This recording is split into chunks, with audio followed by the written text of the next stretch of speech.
that's back to the slide we're just talking about. Now, the total jump rate. Because this is a diffusion phenomenon, right? The atoms start here, and after serious jump, it arrive here. So we can summary the total jumps for these atoms equals to gamma, the jump rate times the diffusion time. And this gamma is not gamma prime, it's gamma actually, which means that you need to consider all possible moving direction, jumping directions. But in this case, we just consider one directions. So here is gamma instead of gamma prime. Okay, so now we know that we have a small r for each jump and also the total displacement after n-tau times jumps. Okay, so this is just for your reference to check how many, what parameters can affect the gamma.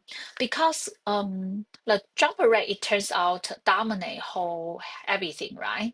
Because as long as you fix you have a constant diffusion time, the as long as you got a higher gamma, then you can get more jumps.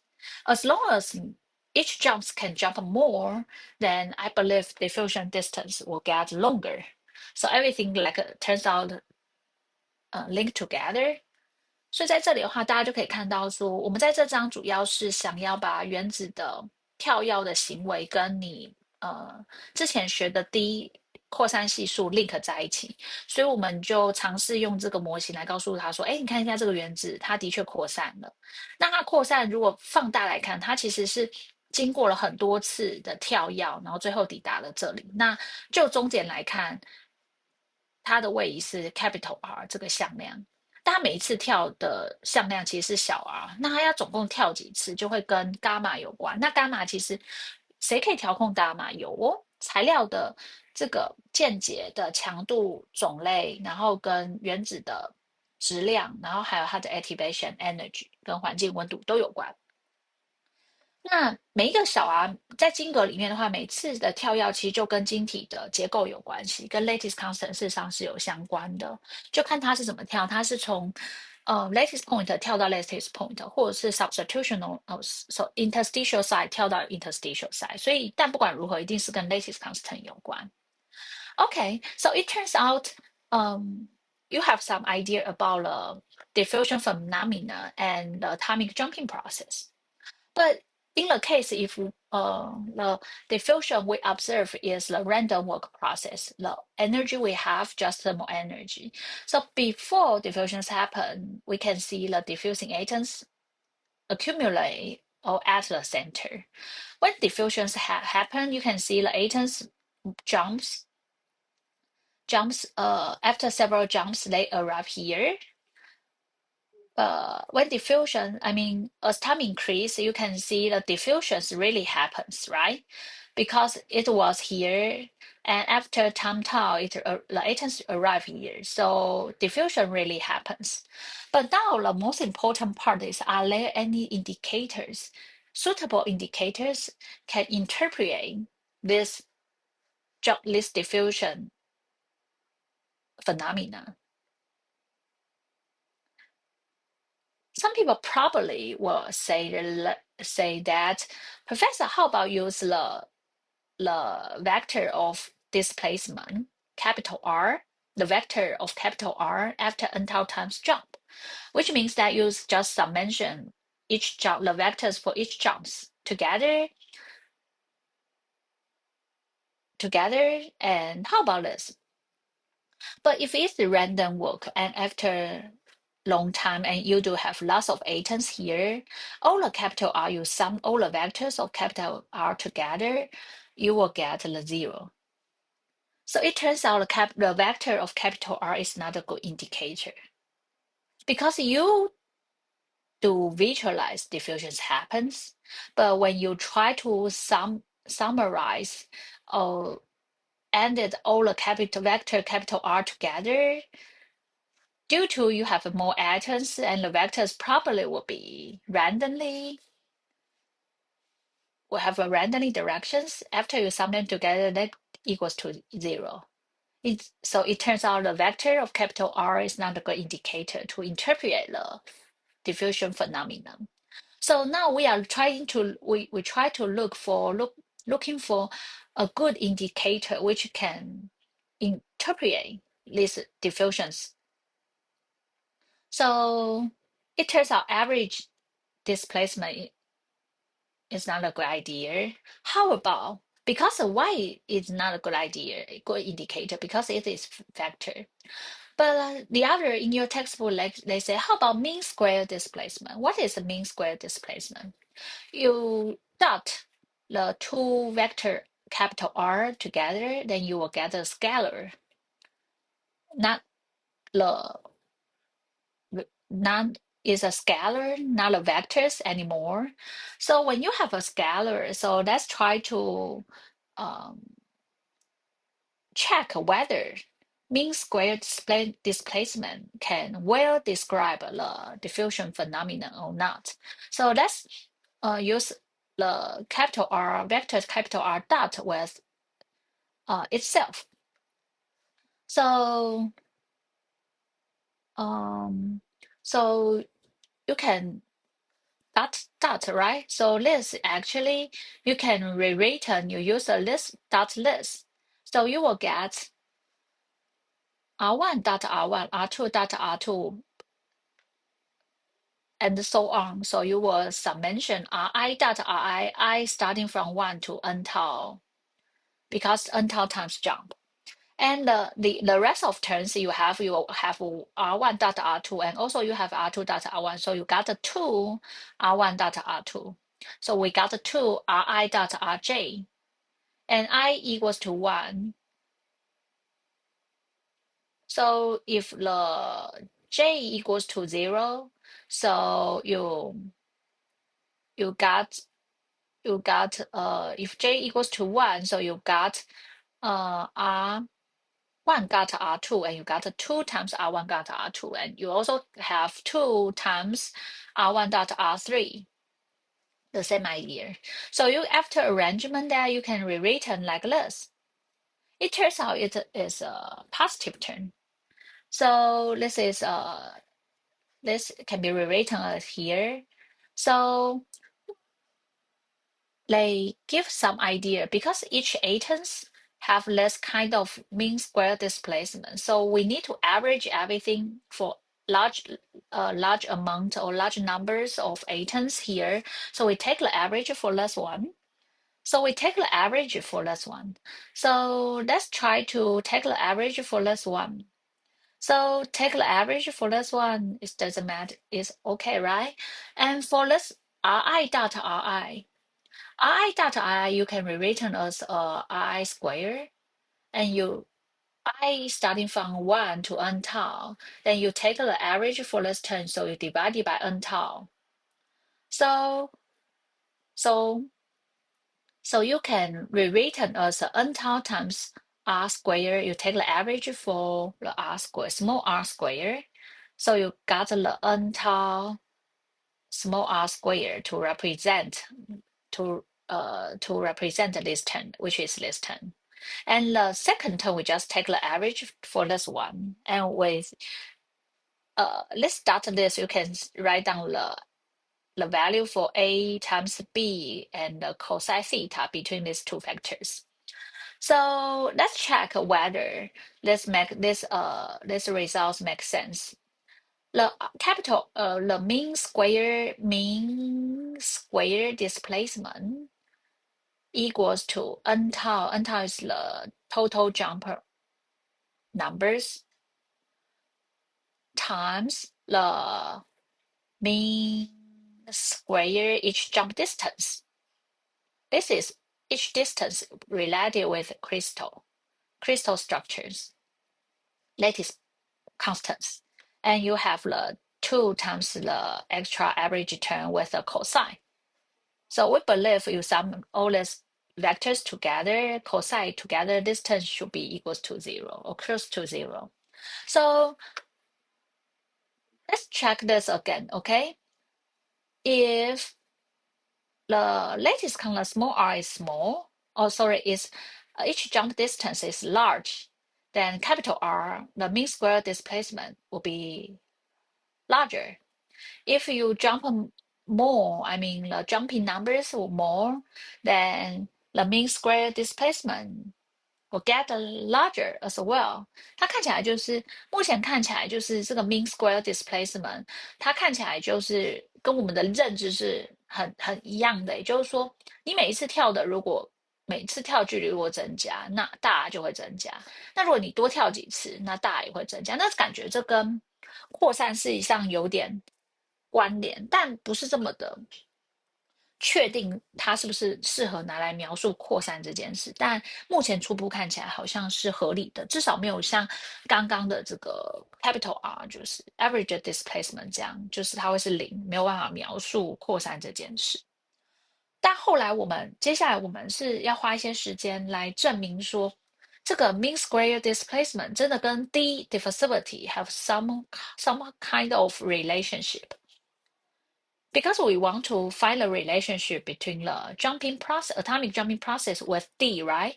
And we want to link this because this has been related with atomic jumping parameters or behavior. But if this can link with capital D, everything will be perfect. So now I'm going to give you an examples here to be a more quantitative descriptions for diffusion phenomena. And what we have here is we have a diffusion from a three-dimensional point source here. It was here. And we have a diffusion source as the center of this sphere. Large numbers of particles spreading from a point source through random walk, and also we only have a thermal energy as well. And we do have a particle 1, 2, 3 up to NC are located at R capital R1, R2, R3, and RNC from the initial point source after n tau times jump. And after time tau, you visualize this distribution for all the particles. And as we mentioned, how to get the value for mean square displacement? You just sum the capitals R squared together and from I equals to 1 to NC. Then you take the average, so you divide it by the NC, the total numbers of particle. So this is what you should have for the mean square displacement. So give you an example here. Before we go to the mathematical expression, so if there are just three particles, number one with capital R1 and number two with capital R2 from the center, and number three with capital R3 away from the center. So mean square displacement will be the bottom will be total numbers of atom. Here will be 1, 2, 3. So I got 3 at the bottom.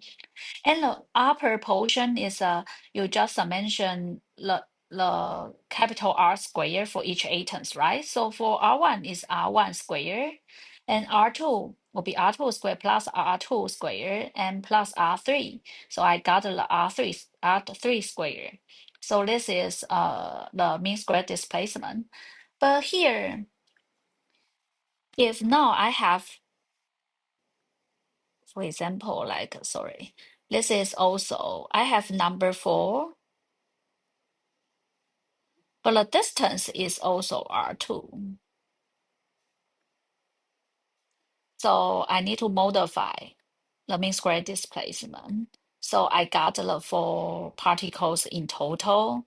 And the R square, you need to sum all the capital R square together. So here I also have the 1 R, sorry, R1 square, right? But now I have two particle at R2. So I have R2 square. Sorry for my handwriting. And also I have 1 R3.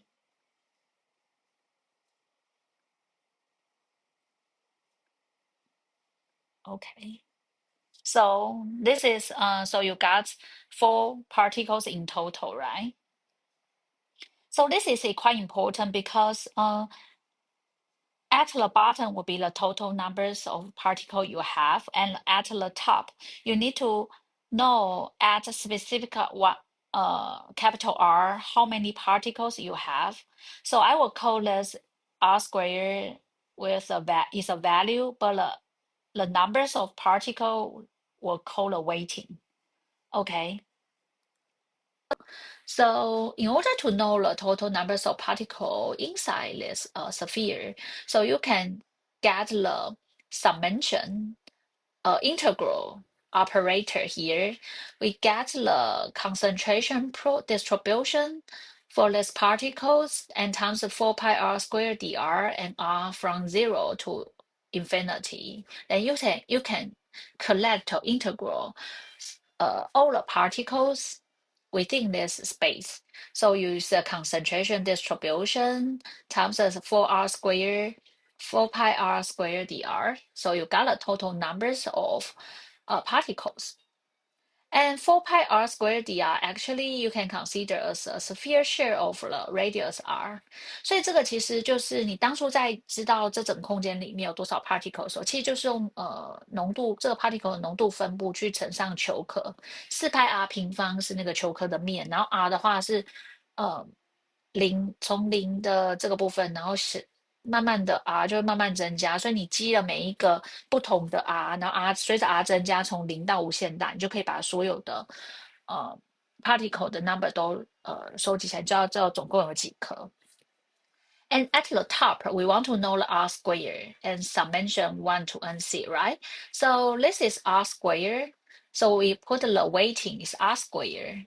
This is r squared, but I don't know at a specific r how many atoms I have, so I should have I should times the weightings for specific r. So I got here. I know the numbers, total numbers of particle at specific r, and I integral from 0 to infinity. So I can then know the finally I will know the value. But here it turns out perfect. As long as you calculate all this, you can get the mean square displacement. But now the question would be, what's the concentration profile distribution for the particles? Have you learned to write it, express this term? Yes, you learned this. For three-dimensional case, you can interpret the concentration profile at R under diffusion time tau can be written as here is a three-dimensional case. So it's a 3 divided by 2 exponential negative iota squared, right? So I just put it here. So you can just substitute this term into here. You just substitute here. Okay, so let's see. This is a constant. You just take it outside. So 4 pi is also a constant. So on the term nothing related with constant is r squared, r squared. So I have r times 4, r to 4, r to 4 here, and exponential negative term and r squared, x squared. So I got the upper term is here, and the bottom term actually is r squared, and take the constants here and here outside.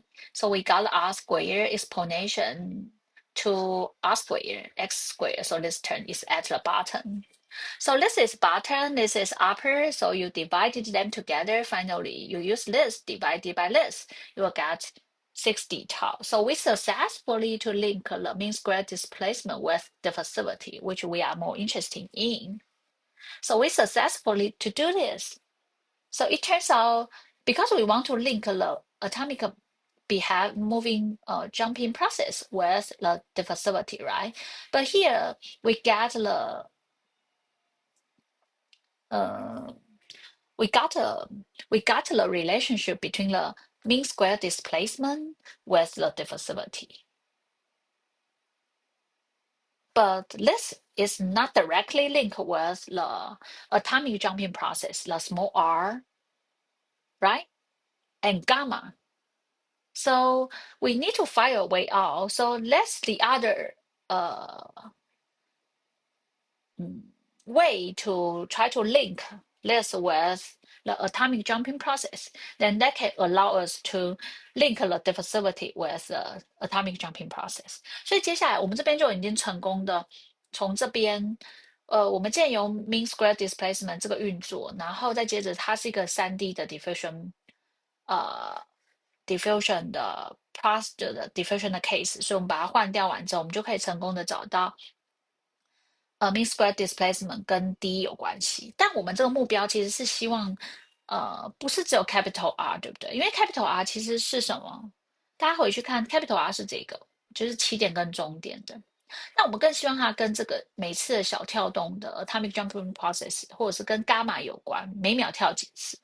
所以我们接下来还有另外一个证明，就是要证的，就是我们期望可以，sorry，我们期望可以把这个，如果这个又可以跟小 r 跟伽马 prime link 在一起，那我就可以把 d 跟小 r 跟伽马 prime link 在一起。所以后面的这个几率的推导，它有点复杂，但我直接讲最后的结果，也就是说，我们已经从这里刚刚的推导可以知道 D 跟 mean square displacement 跟 D 有关，然后接着我们用几率的推导会找到 mean square displacement 事实上跟小 r 跟伽马有关，然后接着这两个就会成一个等式，所以它就可以让我们找到在 macroscope 的 diffusivity 事实上可以跟在 micro scale 的 atomic jumping process including the jumper rate and mean square jump distance link 在一起，这就是我们最终想要的。所以它的推导过程就是这样。那我们现在还缺了这一块，所以等一下会推给大家。But we want to move back here. This is a three-dimensional, right? But as you remember, when we interpret, I mean, we explain the different diffusion case, we still have one-dimensional, two-dimensional, right? So here, I want to have a following question. If the diffusion case here is one-dimensional case, can you write down the mean square displacement equals to what's the relationship between mean square displacement with the facility? So under this situation here, see concentration should substitute with this value, right? And it's not because it's not three-dimensional animal, should be one-dimensional, so should be dr. So you will get 2d tau. For 2d, this is 2 divided by 2, and also two-dimensional. Two-dimensional, you want to get the integral for two-dimensional case, so 4 pi r dr, so 4 pi r dr, so you will get the 4d tau.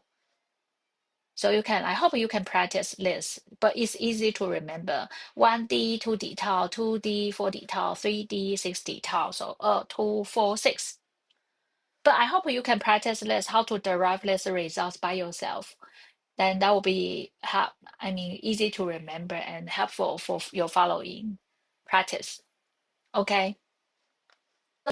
Know the relationship between the mean square displacement versus the diffusivity in three-dimensional diffusion case. Then in order to link this diffusivity with atomic jumping process, so we need to show you the other point of view to try to link this mean square displacement uh, with atomic jumping process, included the total jump rate, diffusion time, and mean square jump distance. And this will help us to as long as, because in three-dimensional diffusion case, the mean square displacement equals to 60 tau, and the other deviation method based on the probability point of view will help you to get the mean square displacement equal to gamma, total jump rate, diffusion time, and also times mean square jump distance. And combine these results, you will get the diffusivity in macro scale equals to total total atomic jump rate per second, and also the mean square jump distance divided by 6. And this successfully to get the relationship link diffusivity with atomic jumping process. So this is our purpose.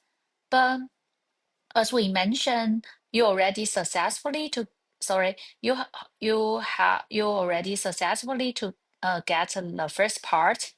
The second, the other method, the other deviation method based on the probability or radial probability point of view will be written or expressed like this. This is your mean square displacement will based by you derive the total numbers of particle and you times corresponding R squared, then take the average for everything, you get the mean square displacement. But the other point of view would be instead of use the concentration, probably you can use the radial probability. So radial probability at the bottom also would be the total probability to find the diffusing source or diffusing atoms will be equals to 1. You always can find diffusing atoms across or into this uh, sphere, right? Then the upper portion also means square displacement, so square term. So you need to have a square term times its corresponding probability. We call it as a radial probability at specific r, radius r. So we integral r starting from the center to infinity. And so based on here, we know at the bottom will be the 1. So as long as I know the radial probability, how this radial probability changes with radius after time tau, then we times this and get the integral, then I can get the results. So how to get this, formulate this one, and that can help us as long as I know this one, then, I know this one, then I substitute this one, then I can get the list results. So this will be the whole story, right? So that's I'm going to show you how to get the probability of radius. 所以从这里的话，就是你除了用浓度的方式，就这个的话，你这个得到 mean square displacement，你这个是直接用浓度。如果你知道浓度是如何随 r 改变的话，那这是一个方法。但这里的话，只帮助你知道 mean square displacement 跟diffusivity 跟 tau 的关系。那另外一个 point of view，得到 mean square displacement 不是知道浓度函数，而是知道几率。我找到这个扩散原子的几率。那你一定可以找到这个扩散原子，所以在 button 这里。几率就是1，所以解这个 mean square displacement，你只要知道 p of r tau，你再乘进来这个 r square，你就可以得到结果。So I'm going to show you how to get the probability of of r after time tau. So now we have a row of atoms, one dimensional. So this is quite important, one dimensional. We only can deal with one dimensional permutation and combinations, because as long as if it becomes two-dimensional, it's too complicated. It's quite difficult to have this estimation on probability. So we start from this atom starting from here at x equals to 0.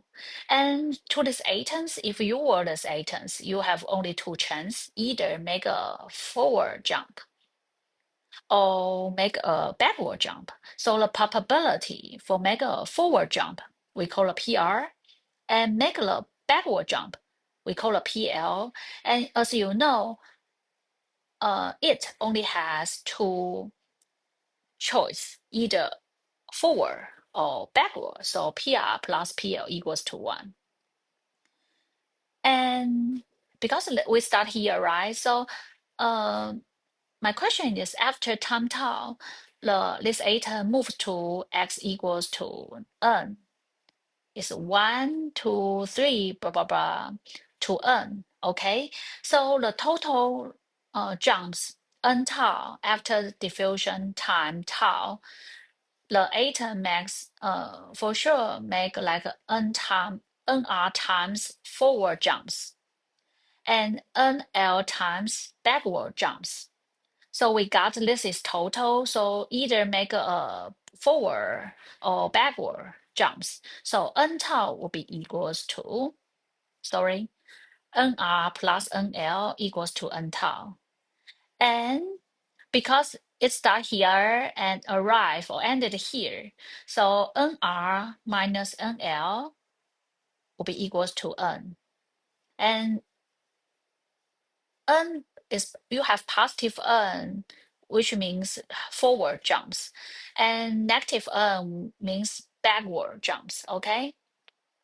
So why we need to figure out this? Because to get the probability, the first thing is you need to get the total numbers of combination for PR uh for forward jumps and backward jumps. So here the total combination um for this would be factorial of n tau divided by factorial of nr and factorial of nl. So we copy this term here, and we have two equations, two unknown parameters. So nr, you just use this to minus this. Nr is you use this to plus this term. So you got 2nr equals to this plus this divided by 2. So I got this. To get the NL, so you use this equation to minus this one. So I don't have NR here. I have 2NL. This minus this divided by 2. So I got here. So this is the total numbers of combinations. So this turns out a little bit complicated, right? So we can give you an example here. If we make it, we give you just an example and simple example here. NR we assume is 10, NL equals to 1. So which means that this atom make 10 times forward jumps and 1 times left or backward jumps. And the total jumps is 11. You use 10 to plus 1, 11. And finally, these atoms will arrive n equals to 9. You use this minus this one. But you want to make sure it's real, right? So give you an example. I have 10 times NR, so I got E 1, 2, 3, 4, 5, 6, 7, 8, 9, 10. After 10 times forward jumps, then this atom make a backward jumps. So 10, N equals to 10, right? Backward jumps, so now N equals to 9. This is one of the combinations. The other, probably the atoms make forward jumps, then backward jumps, then it back to at x equals to 0 here.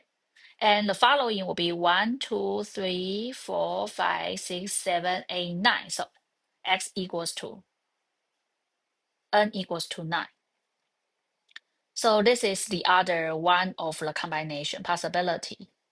Okay, so this is the mathematical expression, and use this as an example, it will be easy to remember. 所以在这个组合里面，我们为了要知道这个几率，所以过往在学几率的时候，你应该要先用total 的 就是 combination 再乘上各自几率的指数，对不对？所以我们需要先知道就是全部的组合的可能数是多少，所以这个是数学表达式。那如果你不太肯定的话，我在这里有用10跟1作为举例。那它基本上就是这个原则，它只有往右跳跟往左跳两种可能性，各1/2。那这个的话就是10个往右跳，所以我就写10，然后最后一个往左跳，所以它一定会到 n 等于9的地方。那这个的话，这个另外一种可能性是，它先往右跳，再往左跳，那它就回到0了。然后接下来它有9个往右跳，所以它也会到9，所以这都是其中的一个可能性。所以如果你算的话，其实它有这个 n 套嘛，就是所以它有11种可能性，然后这是其中的2种。Okay, so now you know the combination number total numbers of combination. Then you need to times its probability to the order. The order will be the numbers of jumps. The first term is the total numbers of combination and times the probability to the order numbers of uh,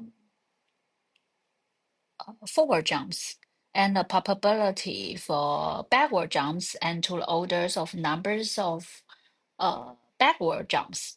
So for the example we just mentioned, in this case would be this is 11, right? Because factorial of 11, factorial of 10, factorial of 1, and this will be make a right turn. I mean, forward jumps, the probability will be 1 divided by 2, right? And the numbers for forward jumps is 10.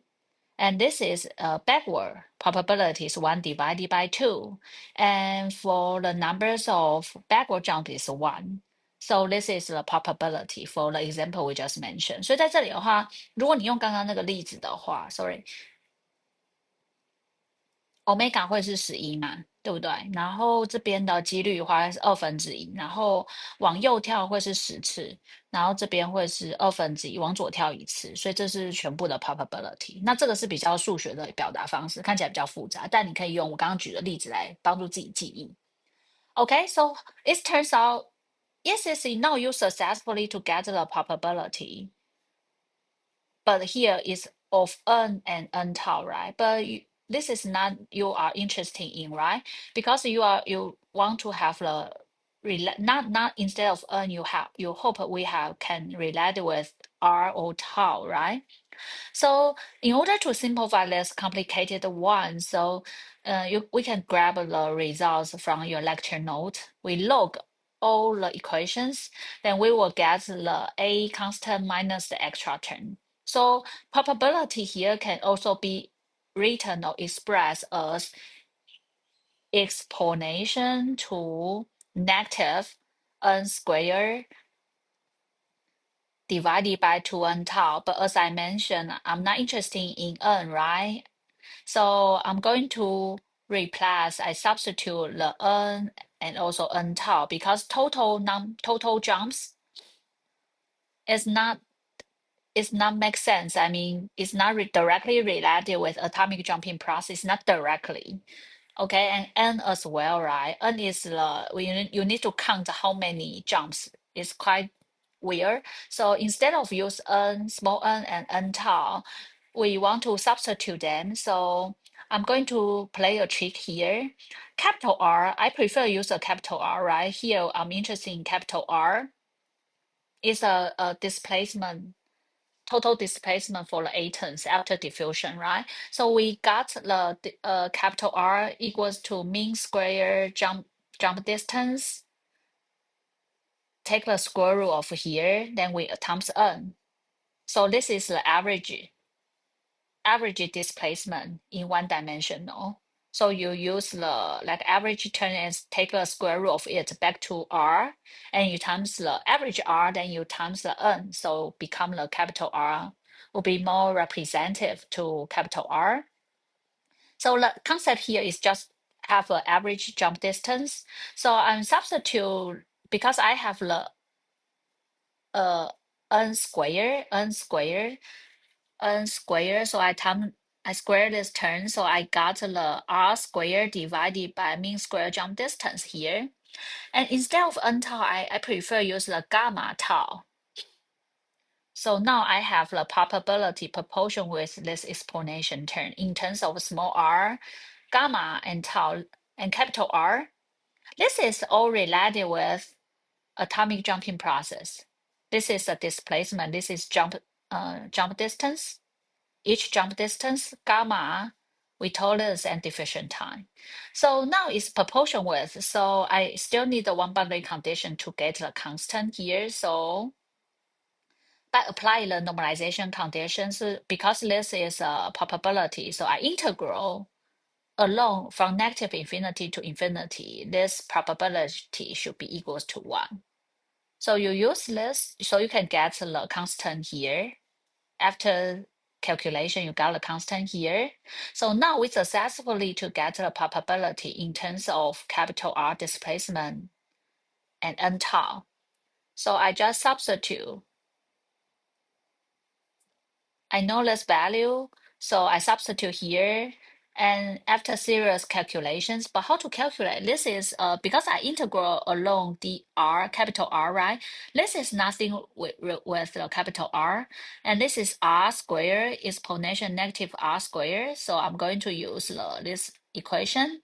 And the A is 1 divided by 2 mean square jump distance gamma tau. So I just copy the results. The result will be here. You also need to have the constants here. So we just after arrangement then, so you can get the list results. Okay. So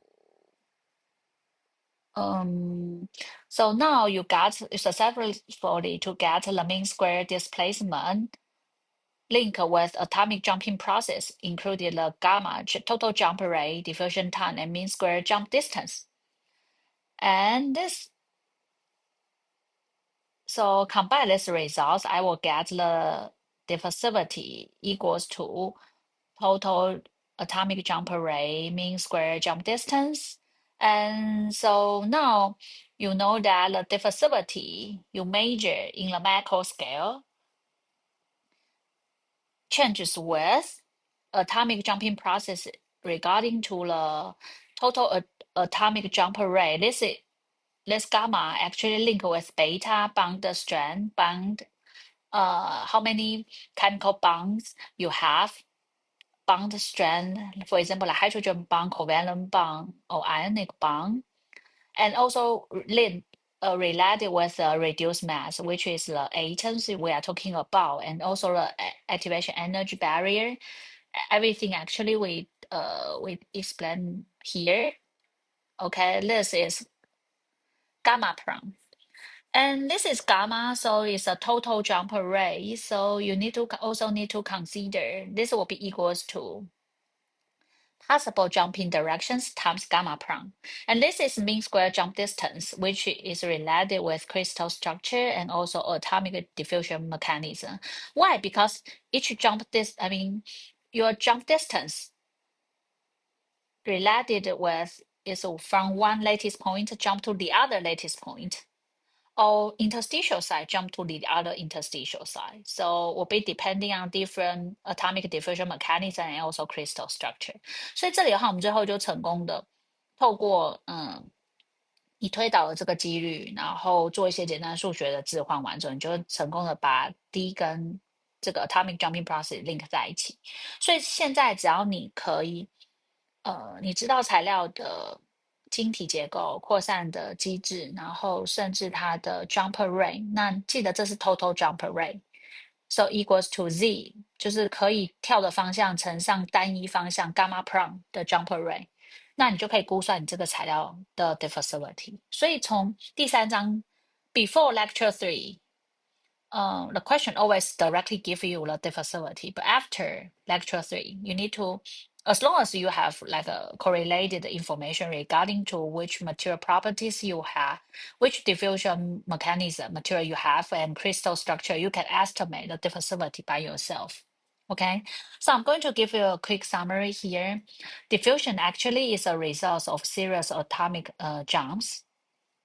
So regarding to the gamma prime, based on the quantum mechanics, we know the gamma prime equals to the mu, which will change by the bond strength, numbers of bond, and reduced mass, which is the mass of the atoms we are talking about, and also the migration energy and working temperature.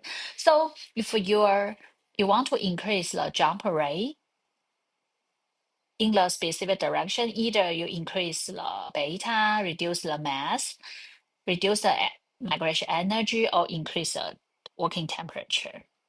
And regarding to the random walk, people call it the random walk, and which also highlight that the diffusion without driving forces. under these situations, we discuss the spreading of a point source. And this case actually they highlight without driving force, which means that you just focus on the thermal energy. Thermal energy provide all the energy in the diffusion needs. And there's no other curvature effect or EM or TM and so on. There's no other specific driving force to diffusions happen. And under this situation, we tell you how to estimate the mean square displacement in terms of concentration. So we help you to get the 60 tau in three-dimensional diffusion case.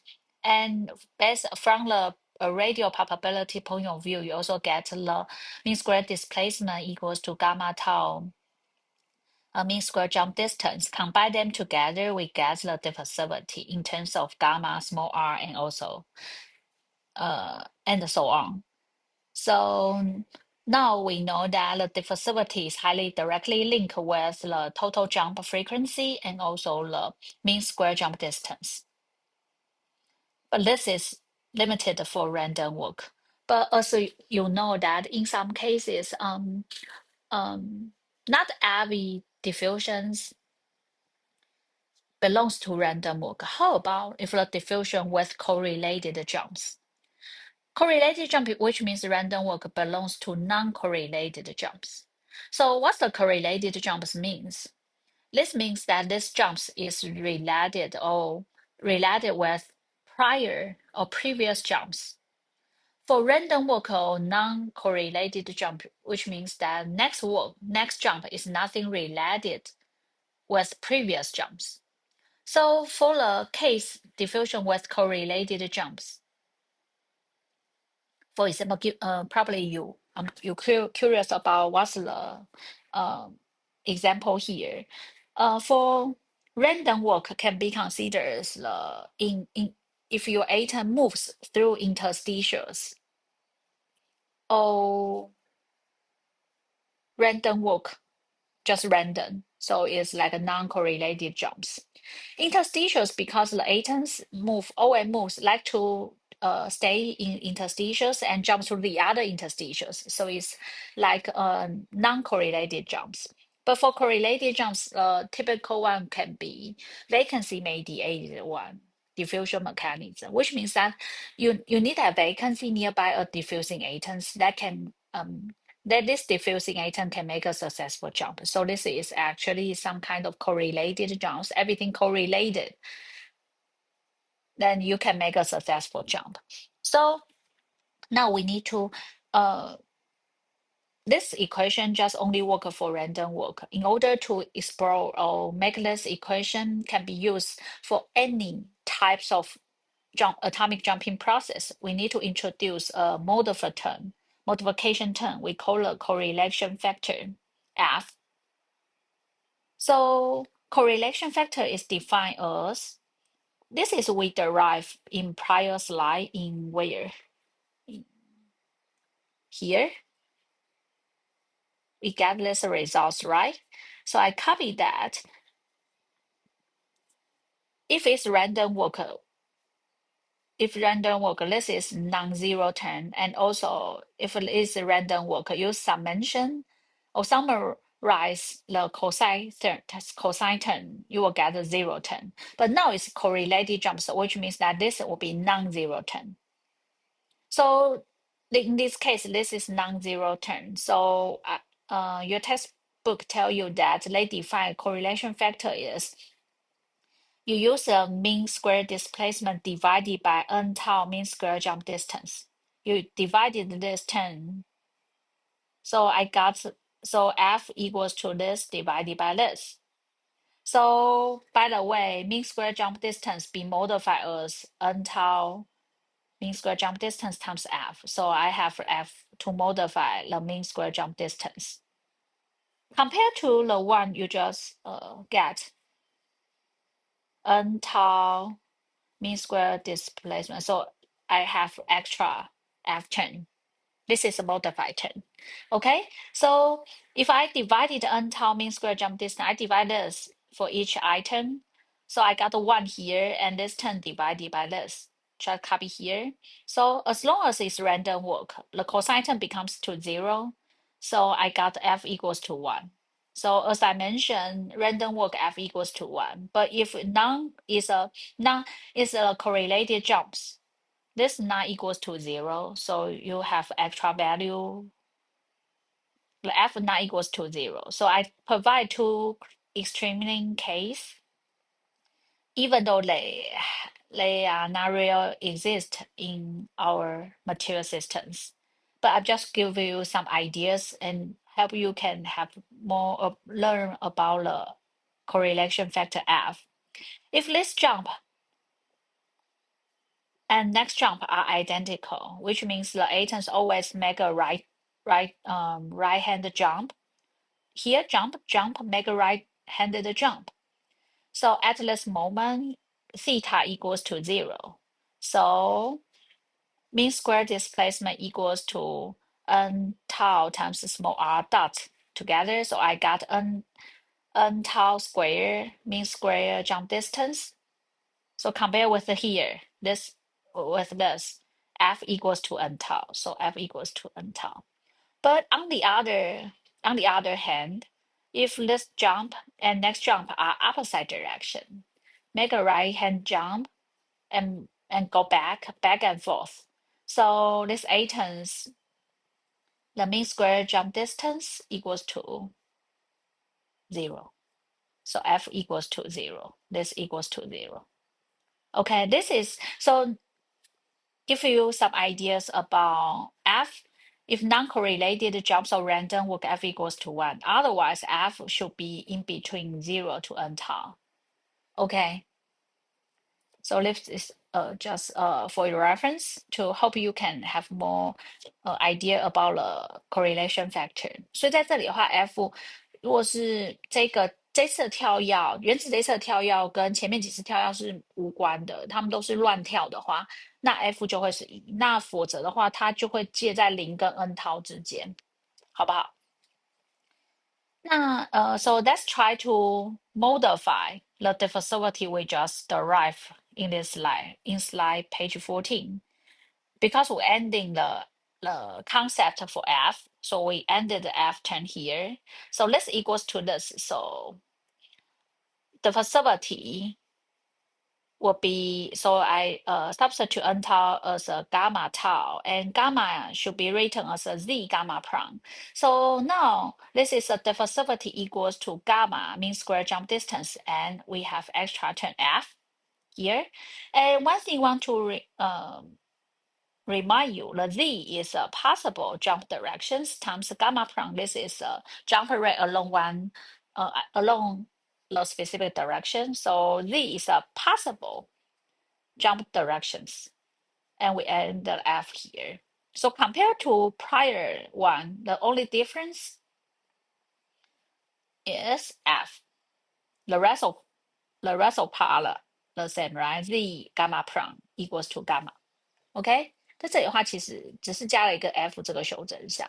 For random walk, f equals to 1, so expect to the original one you derive. But as long as f not equals to 1, so for the example, vacancy mediate diffusion, f not equals to 1. In this case, I hope you can put the f here until probably your question will tell you f equals to what value. So you can just directly substitute it back. So I'll give you a summary for this part. Summary of microscope diffusion process. As I mentioned, the last concept introduced to you is we show you the F correlation factor here. So finally, we modify the diffusivity expressed like this. Okay. So so we already finished the first part for thermal driven thermal activated driven the diffusion process.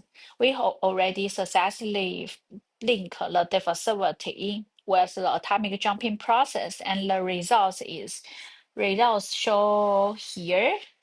Okay, so this is for first section. And for the second section, we are going to